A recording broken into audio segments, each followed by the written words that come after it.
नमस्कार दोस्तों, आज की कहानी है घर घर की कहानी माँ का बंटवारा। घर में खुशी का कोई माहौल नहीं था। जहाँ कभी खुशियों ने डेरा जमाया होता था, आज घर में बिल्कुल शांति का माहौल था। एकदम सन्नाटा छाया हुआ था, क्योंकि आज हुआ ही कुछ ऐसा था। आज मेरे दोनों भाइयों ने घर का बंटवारा कर दिया था और मेरी माँ इस नज़ारे को देखकर आंसू बहा रही थी। मेरे पापा मोहनलाल जी और माँ संतोष जी ने अपने घर को बड़े ही प्यार से सजाया था। हम लोग पानीपत में रहते थे। पापा जी हमारे स्कूल के अध्यापक थे और मम्मी घर पर ट्यूशन पढ़ाती थी। मेरे दो भाई किशु और विशु और मैं मनीषा, यही छोटा परिवार था हमारा। हमारे मम्मी पापा ने हम तीनों भाइयों बहनों को अच्छे संस्कार दिए। हम तीनों भाई बहन आपस में बहुत प्यार करते थे और मेरे भाई मुझे बहुत प्यार करते थे, क्योंकि मैं उनकी इकलौती बहन थी। समय के साथ साथ हम बड़े हुए। बड़े भैया विशु अपना बिजनेस करना चाहते थे। भैया ने थोड़ा बैंक से लोन लेकर और पापा की हेल्प से अपना व्यवसाय शुरू कर दिया और किशु भैया नौकरी के लिए विदेश जाने का प्रोग्राम बना रहे थे। मेरा भी कॉलेज समाप्त हो गया था, इसीलिए किशु भैया के जाने से पहले पापा जी ने मेरी शादी मोहित से करवा दी। मोहित भी एक सॉफ्टवेयर इंजीनियर थे। हम सभी अपनी अपनी ज़िंदगी में व्यस्त हो गए। सबकी ज़िंदगी बड़े अच्छे से चल रही थी। मम्मी पापा ने विशु भैया की शादी पारुल भाभी से करवा दी। भाभी बड़े ही अच्छे स्वभाव की थी। पारुल भाभी ने घर की सारी जिम्मेदारी संभाल ली थी, लेकिन पता नहीं ना जाने किसकी नज़र लग गई। बड़े भैया का बिजनेस में बहुत बड़ा नुकसान हो गया। बैंक का लोन उतारने में भैया की सारी जमा पूंजी लग गई। इस बात का सदमा पापा जी को बर्दाश्त नहीं हुआ और उनकी दिमागी हालत खराब हो गई और भैया भी इस सदमे में शराब पीने लगे। किशु भैया भी विदेश से आ गए और यहीं पर नौकरी करने लगे। अब घर का माहौल थोड़ा थोड़ा ठीक होने लगा। किशु भैया ने बताया कि उनके साथ ललिता नौकरी करती थी, उसके साथ ही वे शादी करेंगे। छोटे भैया की शादी ललिता से हो गई। ललिता भाभी देखने में बहुत सुंदर थी, लेकिन स्वभाव में बहुत ही तेज थी। शादी के बाद कुछ दिन तो ललिता भाभी ठीक थी, लेकिन फिर उनको हर बात में परेशानी होने लगी, क्योंकि वह विदेश में जो पली बड़ी थी। माँ हमारी नियमों का पालन करने वाली थी और बड़ी भाभी भी माँ की तरह ही थी। ललिता भाभी कभी माँ की बातों में, कभी भाभी की बातों में गलतियाँ निकालती रहती थी, लेकिन जब भैया घर आते तो वह ऐसे मुंह बनाकर बैठ जाती जैसे उन्हें किसी ने कुछ कहा हो।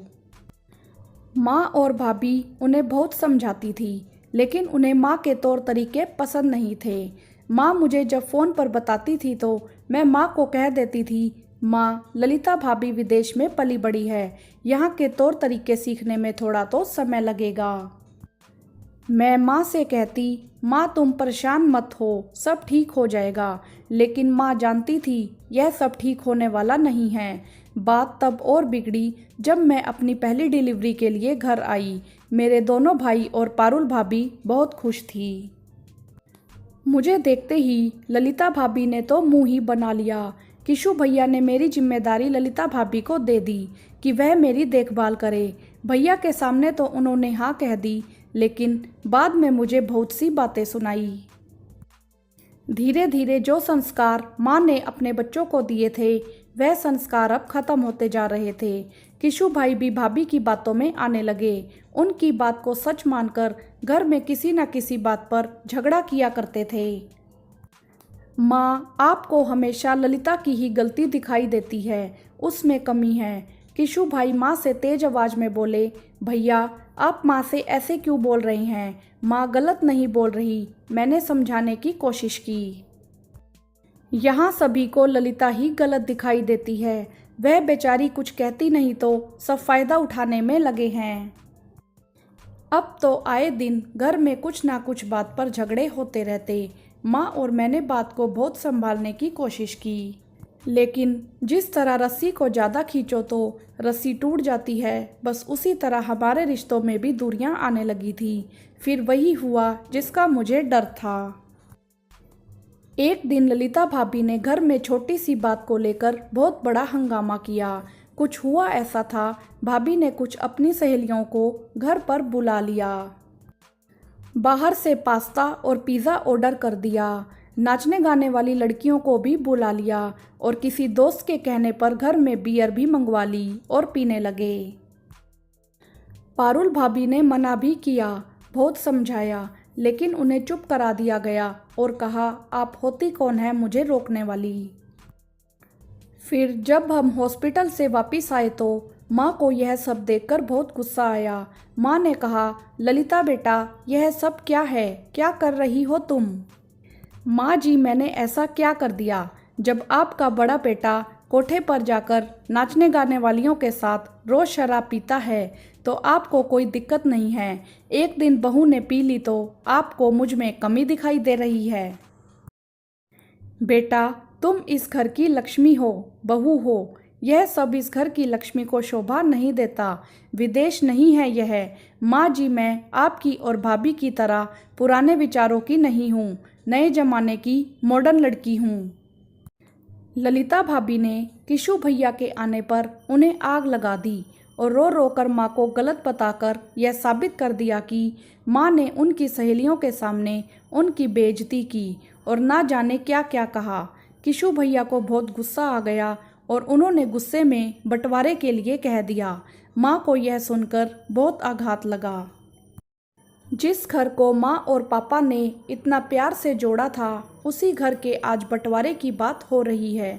मैंने भी भाइयों को बहुत समझाया, किंतु वह ललिता भाभी की ही बात सुन रहे थे, जिसका नतीजा यह हुआ कि माँ ने भी बंटवारे के लिए अपनी हाँ कह दी।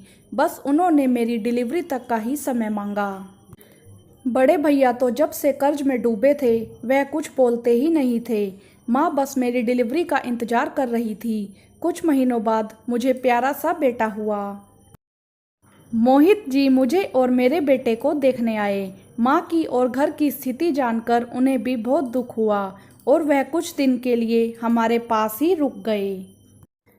आखिरकार वह दिन आ ही गया।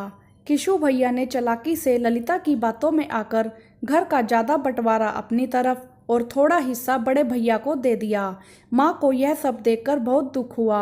मोहित ने भी भैया को बहुत समझाया, लेकिन भैया तो सारे रिश्ते भूल ही चुके थे। तभी माँ को लेकर रहने की कोई बात हुई। इस बात पर किशु भैया ने कहा कि 6 महीने माँ मेरे पास रहेगी और 6 महीने बड़े भैया के साथ रहेगी।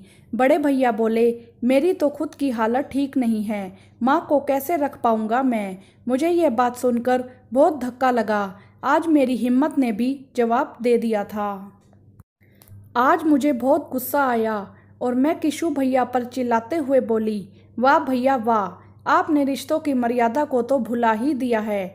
लेकिन जिस माँ ने आपको पैदा किया, पाल पोस कर बड़ा किया, अच्छे संस्कार दिए, आपने तो उसे ही भुला दिया। माँ नियमों पर चलती है, लेकिन उन्होंने अपनी सोच को कभी आप पर थोपा नहीं। उन्होंने सदैव सही राह पर चलने की राह दिखाई। जो माँ रात भर आपके लिए जगी, हर खुशी में खुश, हर दुख में दुखी रही, पापा की भी इतनी बड़ी बीमारी पर भी नहीं हारी।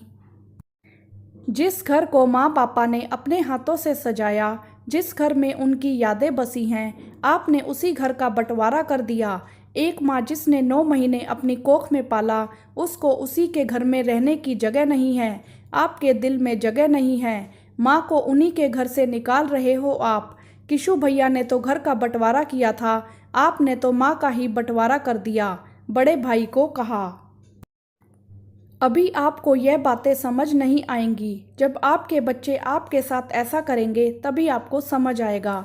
आप माँ को नहीं रखना चाहते तो कोई बात नहीं, माँ को मैं अपने साथ रखूँगी बिना किसी बंटवारे के।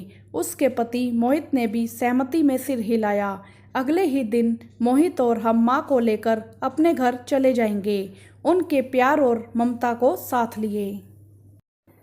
हाँ तो दोस्तों, कहानी में आपने देखा कि दोनों बेटों ने घर के बंटवारे के साथ साथ माँ का बंटवारा भी कर दिया, लेकिन बेटी ही अपनी माँ को अपने साथ लेकर गई।